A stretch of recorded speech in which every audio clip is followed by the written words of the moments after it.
Post-World War II, we saw many immigrants come to America, as America has a rich tradition of welcoming people from other lands. Jews not only survived, but thrived here.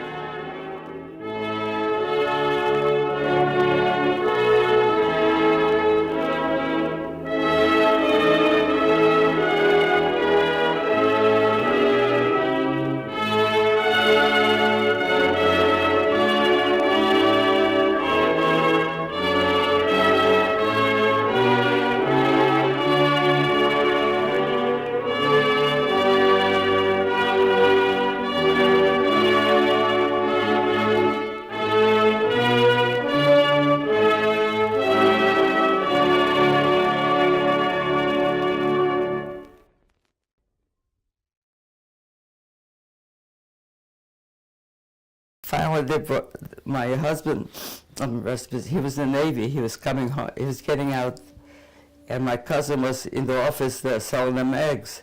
So my cousin said, "Have I a girl for you?" And he fixed me up a blind date, and that's how we got married.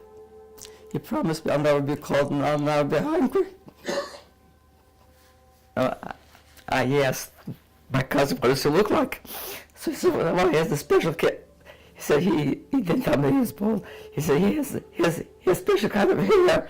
I said, "What color hair is it?" He wouldn't tell me. So then he came to my cousin brought him home. So he came ringing the doorbells, got down. Beatrice just left, but I did. So we went out with him. We were dancing, and then he had a cousin who was all couples.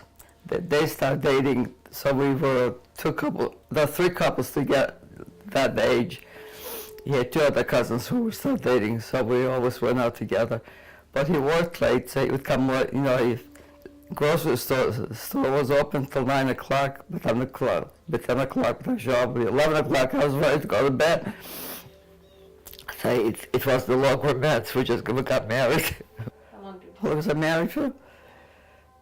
39 years, 35. He got sick when he was 27 years old. He got sick with myasthenia gravis. What happened was I was working on the register. They opened up a store for my mother-in-law was left a widow with three small children. My husband was 18 months old. And she ran the store and the boys worked in the store. And then when the boys got older, they expanded. And my husband was the first one to go to college because the other two couldn't go to college, they had to work. And then when we got married, they opened up a small store for us. So my husband was cutting meat and I was on the register. I was on the register, then I had Mark. And after Mark, I had another boy, but he was deformed. He died.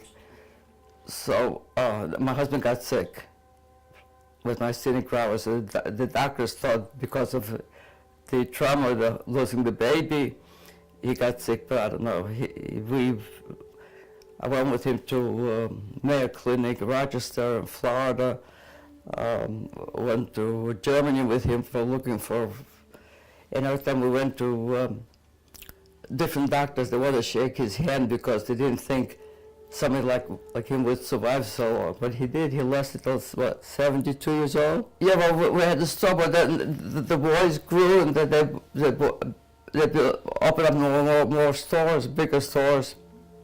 I didn't work because I had Mark and I had another baby, and then I had Lori, and I had another daughter who died. I lost two kids. So I didn't work too much. But I became involved in Israel, because Israel was always very dear to me.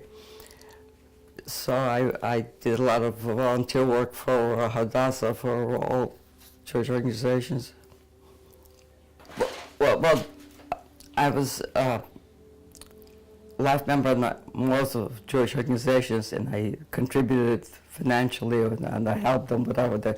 But the main one was the Israel bonds. I used to go around and sell Israel bonds, especially during the '73 war. We sold a lot of bonds.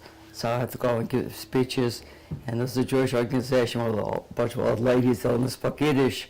So I spoke to them in Yiddish, and they loved it, and they would buy $100, those days they had $100 bonds, so they would save up the money to buy a bond. Now you can't buy a $100 bond anymore. Now it's, I think, $500, $1,000.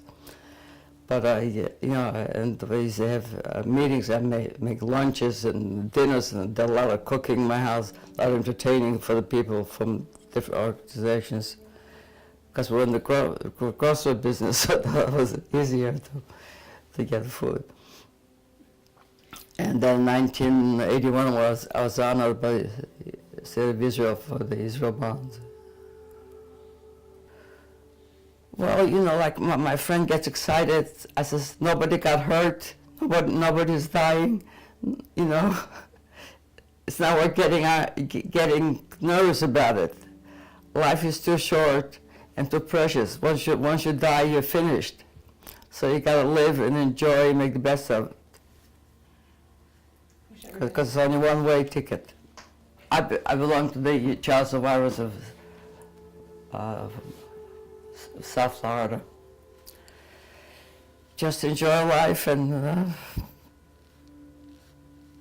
be proud who you are and stand tall because of Israel.